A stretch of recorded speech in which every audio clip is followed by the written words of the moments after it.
Oui, je sais, vous n'avez pas eu le droit à votre mini-cours le week-end dernier et ça vous manque.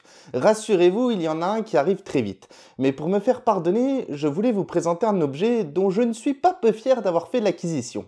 Alors oui, acquisition éphémère puisqu'il retournera tout droit aux archives une fois que j'aurai pu l'étudier, mais pas plus de mystère. Tadam! Quoi? Vous n'êtes pas émerveillé par cet ouvrage? Bon, il est un peu vieillot, mais c'est une pièce tout à fait intéressante à exploiter. Allez, assez blablaté.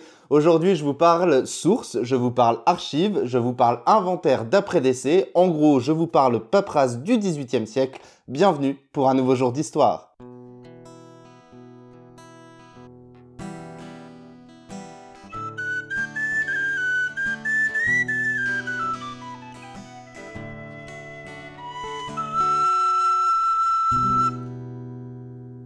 Bon, déjà, première chose à faire, c'est de vous rappeler rapidement ce qu'est une source historique.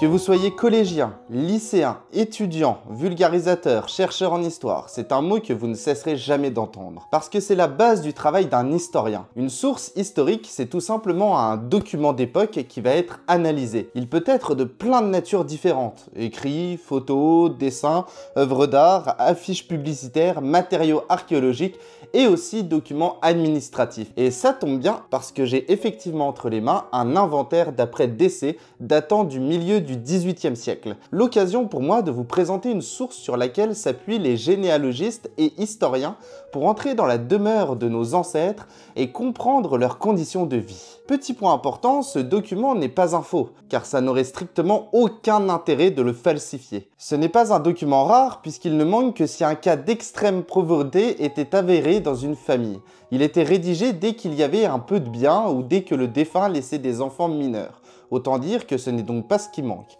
Maintenant qu'on sait ça, il est temps de contextualiser un peu.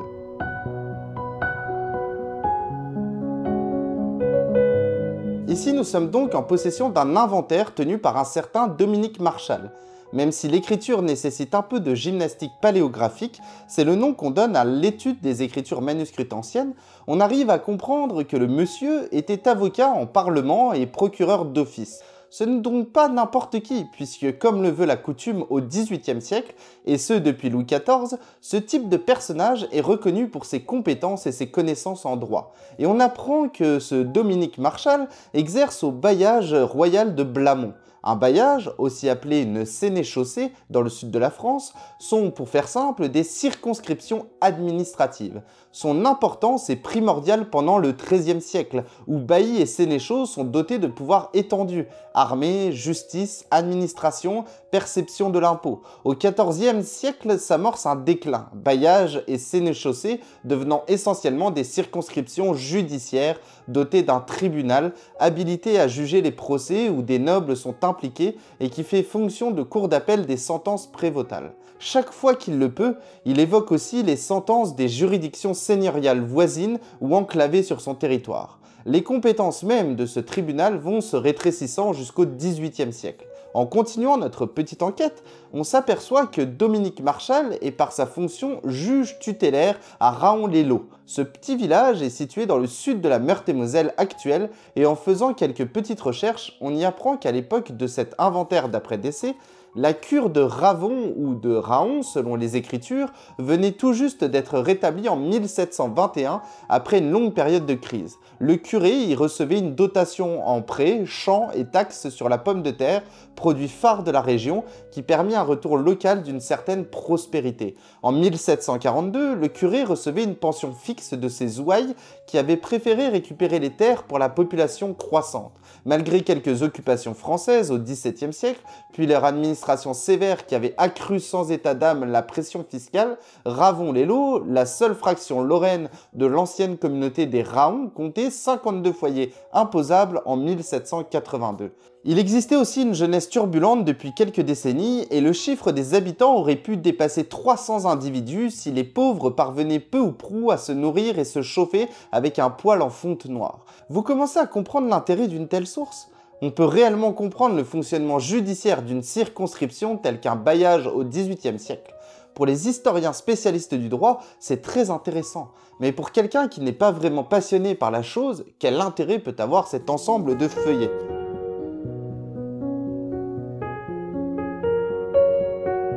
Pour y répondre, imaginons un instant notre Dominique Marchal entrer dans les maisons de ce petit bourg, décrire la disposition des pièces, les meubles, leur nature, leur poids et leur position dans chaque pièce.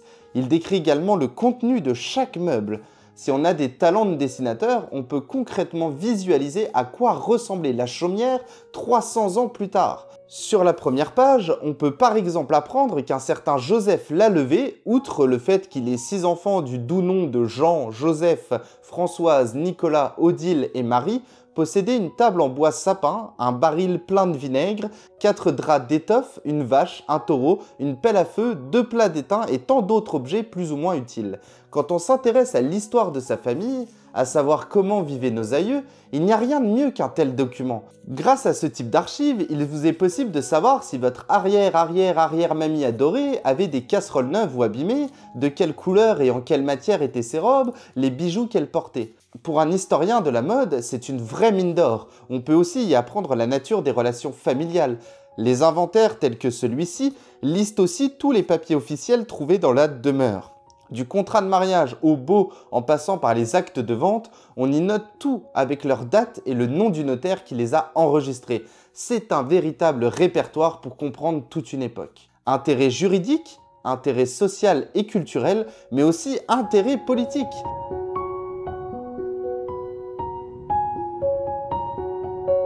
Oui, ce document est aussi marqué par la transition entre l'ancien régime, la monarchie, et la République. Sur de très nombreuses pages, on découvre le sceau du bailliage royal de Blamont, et en farfouillant un peu, on y découvre des feuillets portant l'insigne de la République et une date témoignant de ce passage historique. L'an 2 de la République française, unie et indivisible, le 27 Ventose. Emploi du calendrier révolutionnaire. On est précisément au 17 mars 1794.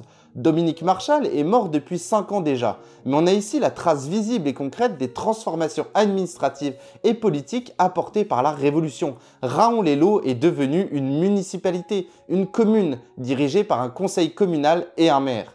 C'est aussi tout l'intérêt d'un document comme celui-ci. Généalogistes, archivistes et historiens ont donc nécessairement besoin de ce type de sources pour comprendre une société à une époque donnée.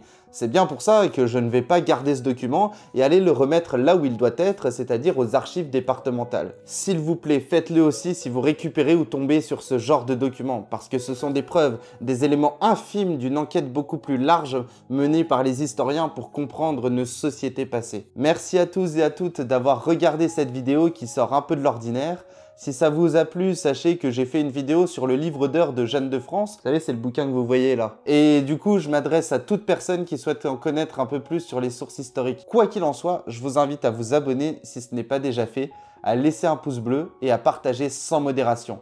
Vous pouvez aussi donner votre avis constructif dans les commentaires. Bref, que des choses que vous savez déjà largement faire, mais qui m'aident beaucoup. Portez-vous bien et à bientôt pour un nouveau jour d'histoire.